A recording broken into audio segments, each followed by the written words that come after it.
Controversial ENT in the building, guys. We're back with another one. Guys, this channel is called Controversial Entertainment. One reason it's called that is because when I start dropping truth bombs and leaking things, exposing and revealing things, I get people get angry with myself and my team. Fighters will get angry with me, promoters will get angry with me, and a whole bunch of people are going to get angry with me, including the doping side of things, and the laboratories are going to get angry with me, all right? Because I'm going to drop I'm going to expose a lot in this video, all right? So buckle up, kick back, open up your beers, your popcorn, and listen up, because you lot are not with it. Hear it.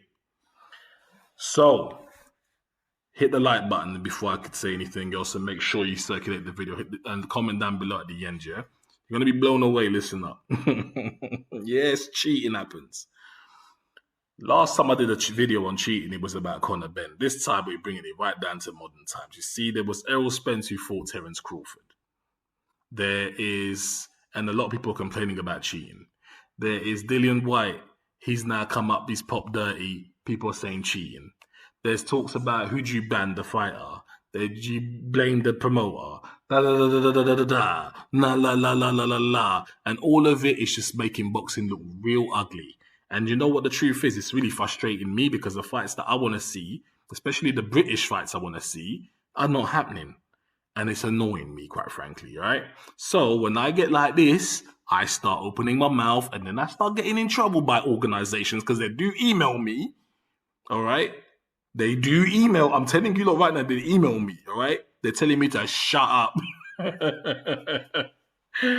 So let me talk about it now. What do you know about peptides? Straight up. What do you know about the word peptides? What do you know about it? If I said modified GRF or CJC 1295, do you even know what the hell that is? These are not the latest things out in the market, but these are some peptides that are there in the market. Do you know about them things there? No, you don't. You haven't got a clue what I'm talking about, have you? This is why the doping, those who are doping, those who create the dope, yeah, the performance enhancement drugs, those who create it are laughing at the boxing community whilst they're stacking up a lot of money. First things first, doping in sports is a multi-billion-dollar business. A lot of you don't know this. Doping in sports is bigger business than the drug game in the streets. People selling crack, people selling heroin, people selling weed. Doping in sports is a bigger business than that. Do you understand the kind of money that's involved in it? And the reason I've said that on purpose to kind of make you understand the scope of this thing and how big it is. Next thing I want you to understand.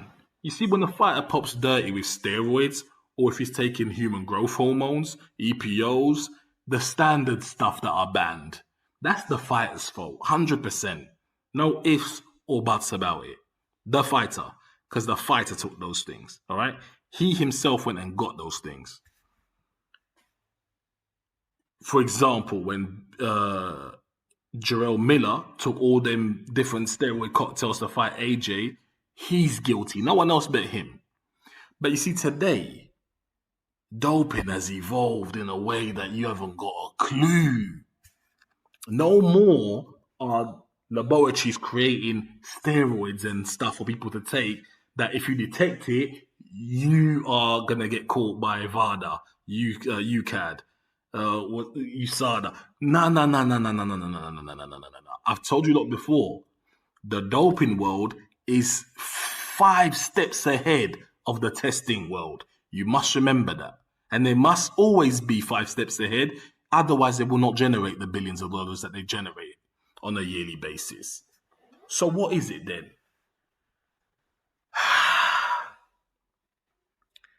When a fighter takes steroids, he's dirty. When a fighter is found with an adverse finding, it's not just the fighter that's dirty. Do you understand that? It's not just the fighter that's dirty. The promoter is dirty, and especially the S&C is filthy dirty. The strength and conditioning team of that fighter are some of the dodgiest people that surround the sport of boxing. How can a fighter get punished so severely so as to be banned for X amount of time? And people say to him that it's your responsibility what goes into your body. When the truth of the matter is, it's not his responsibility, is it? He's in a sport where he has to employ a coach, a strength and conditioning team to strengthen and condition his body correct, a dietitian of some sort, that to help him feed and eat correct, lose weight, all of that. He has to employ a coach to help teach him how to box. He has to employ or be under the management of a promoter to get him fights. He is completely dependent on his ecosystem. He is not independent, so to speak. He is completely dependent on what I've just listed out. If you remove one of those things, the fighter cannot fight. If he don't eat right, he won't fight. If he's not strength and conditioned, he won't fight. If he ain't trained by his coach, he won't fight. If he ain't got promoter, he ain't gonna get a fight. So the fighter is so dependent on so many different individuals and bodies and agencies and groups, teams and people, that how can he then be punished individually, in isolation of everybody else? This is ridiculous, and this is why doping is gonna forever make billions. The doping world be laughing at fighters and fans and boxing media because you lot ain't got a clue. These new high-end drugs that are circulating, these peptides, they are a thing of wonder. Let me explain it to you how they work and why the fighter ain't guilty. Completely, 7 out of 10 times, I'd say. He ain't. 7 out of 10 times I don't blame the fighter. If it's an adverse finding of a peptide, if it's a standard steroid, it's the fighter that's guilty. You must punish the promoter and the strength and conditioning team as severely as you punish the fighter. Mark my word. Because the laboratories, when they manufacture these drugs, they're not giving it to the fighter. They are giving it to individuals who give it to the strength and conditioning teams. Do you understand? It's the strength and conditioning teams that are administering it to the fighter, unbeknown to the fighter, 7 out of 10 times. The fighter hasn't got a clue he's even taken something 7 out of 10 times. Now, you might ask yourself, why would the strength and conditioning team give a fighter a substance where the fighter hasn't got a clue he's even taken it? How do they benefit from that? Because then the fighter won't use him anymore. Well, listen to this, yeah? Let's say you're the fighter and you've employed me. I'm the strength and conditioning team, yeah? So you've employed me and I'm here. I'm at home now and I'm thinking about you and me working together. We start on Monday. I'm going to say, if I'm a smart strength and conditioning if I'm the lead of the team, say I'm a team of 3 people and I'm the main one, I will say to a family member of mine, I want you to place a bet in the casinos right now. I want you to put 200K on my guy winning the fight. And in fact, put it down so that he wins under 10 rounds. 200K. You'll be like, wow, that's a hefty bet. Put it. How do I know you're going to win that fight? Because I'm about to give you these high-end designer peptides. Yeah? Now, when I say high-end designer peptides, you see, VADA check for peptides, but they check for insulin growth-like factors in peptides. And these are not the highest end things because you can still somewhat detect that. These new ones that they got in the market, the protein synthesis, you ain't detecting that for nothing. What that means is they've looked at this chemical and inside it, in the laboratories, within the chemical, the DNA of it, if you'd like, to make things simple, the molecular structure of this compound, they have tweaked it a certain way. Tweaked it on the molecular level. Tweaked it. It's protein synthesis. It's building block. They've tweaked it. So now when you take this compound, the compound itself ain't going to do nothing for you. In the sense that the compound is going to do something for you. No, it ain't.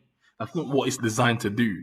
It is designed to basically be the little spark of electricity that sets a gas cooker alight.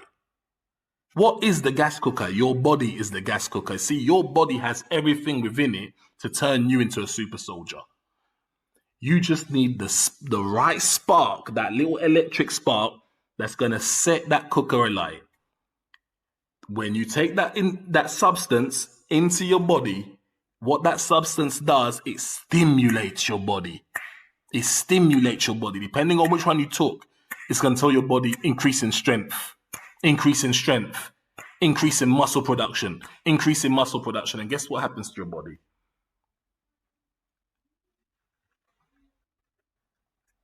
At a staggering level, you're going to experience an explosion in increase. Your strength will increase substantially.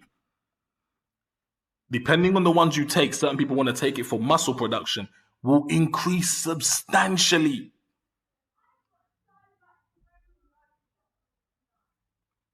These new peptides with protein synthesis, they do an amazing job to the human body. It's like a work of magic.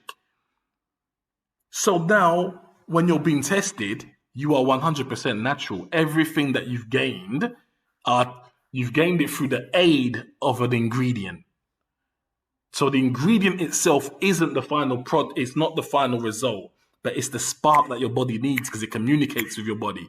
It tells your body produce. It stimulates your body to produce. And you become significantly stronger than you have ever been in any fight you have been involved in. You become physically bigger than you've ever looked in any fight you've previously been involved in. Whereas you had decent strength, now you're going to have knockout strength. Whereas you had sharp power, now you're going to have explosive power. Everything about you becomes better. Your muscles twitch better. It does magic for you. Listen, the doping lot have done their job. I'm telling you lot right now, they've done their job. And that's why they're getting billions every single year. You lot in the public, you lot are clueless to this. If I said to you, like I said at the start, modified GRF CJC 1295, do you not even know what that is? This is not the highest end drug that these athletes are taking, but these are peptides, but you don't even know what that is. You don't know what that is. I've never heard the boxing world say the word peptide before. Never heard it. So now I will give my fighter that. And how am I going to give it to my fighter? There's two ways in which I can. I can tell him about it and he can inject it, therefore he's guilty because I've told him. Or I can just put it in a form of a lotion. Normal lotion. He can he can go ahead and get that lotion tested and it will show up fine. Yeah? I can rub it into him. I can rub the ingredient into the fighter. Imagine that. I'm looking after your muscles because you're aching, right? Your ankles are aching. Maybe you skipped too long. Now I'm rubbing your feet. Now I'm putting in stuff inside you. You ain't even got a clue. And I have to do it because I'm trying to make some money off the 200K that I'm betting on you, right? That's how I'm making my money. Yeah? I pay the lab guy money. The promoters paid me to get that off the lab guy. Me and the promoter are in cahoots. He knows more about it than you even know about it, the fighter. So you see, this is how it works in boxing today. So then how the hell can you persecute the fighter and ban the fighter when in some cases the fighter has no idea, in some cases they do. Don't get it twisted. When really you should fine the promoter 5 to 10 million every single time a fighter pops dirty. That's the first thing you do. And then you need to ban the strength and conditioning team from practicing at all for a period of X amount of time. 2-3 year ban on the strength and conditioning team. This is how you remove all doping from boxing. If you do not do that, then you will always have doping in boxing. All right? The fighter alone is not the only guilty party. In many cases, the fighter has no idea. Now, the scary part is this. The very last thing the doping world is working on now is how a fighter can swallow this ingredient, this peptide. How the fighter can actually swallow it without... Because at the moment, that's the big obstacle, because they can't get guys, individuals, humans to swallow the peptide because it breaks down, the body fights it easily. There's enzymes, there's a lot of things going on in there that the body has defenses for that. So to the point where that even if it can't stimulate the body like it's supposed to. It just can't. But the minute they get over that hurdle, and I believe they're very close from what I'm hearing in the grapevine, they are very close to getting over that hurdle. Now they could have, as we speak today, August the 10th, they could have gotten over the hurdle, but they need to try it. Once they get over that hurdle, it's game over for the sport of boxing. They'll be cheating left, right, center. And guess what? VADA cannot detect protein synthesis type peptides. VADA can't detect it. All right? VADA detects peptides, but the insulin growth factor ones, not the protein synthesis ones that I'm talking about. They cannot detect those. All right? So you want to buy some of that? You got the money to get some of that because they're not cheap. Then your guy's going to win the fight. It's as simple as that. Do you understand? If I knew every fighter that was taking it, I'd be putting bets on every one of them fighters and every one of them fights. And you best believe in a short space of time, I'll be a multi. I'll be ridiculously wealthy. There's cheating going on. Don't blame the fighter. Blame a lot of people, all right? Traversal ENT. I'll leave this video at that. Let me know what you think. Show me to go into who's actually doing it. Because there's certain fighters that are doing it, especially fighters that are doing pre-camps. When you hear the word pre-camp, raise your eyebrows because it means you're going to have strength and conditioning for a prolonged period. And remember, these new designer drugs, short-lived, short shelf life. And it's done like that on purpose. They ain't getting detected for nothing. So when one is detected, it's because you've been done dirty because they ain't detectable. So if it's detected, you've been done dirty. So, and if it's detected, it's not going to come up as a steroid. They're going to come up as a adverse finding because they can't be telling you, oh, it's an adverse finding, peptide, this, that. You understand the science. So let's just say adverse finding without giving you any more than that. If you hear that has happened, dirt has happened. So yeah, dirt has happened, guys. Now, like I said, the people are going to get angry with me. I'm going to get emails again. I'm going to get threats again. But it is what it is, all right? I don't really care at the end of the day. They can threaten to affect the channel because of what I'm talking about. Because understand, me saying what I'm saying is affecting people's pockets straight away.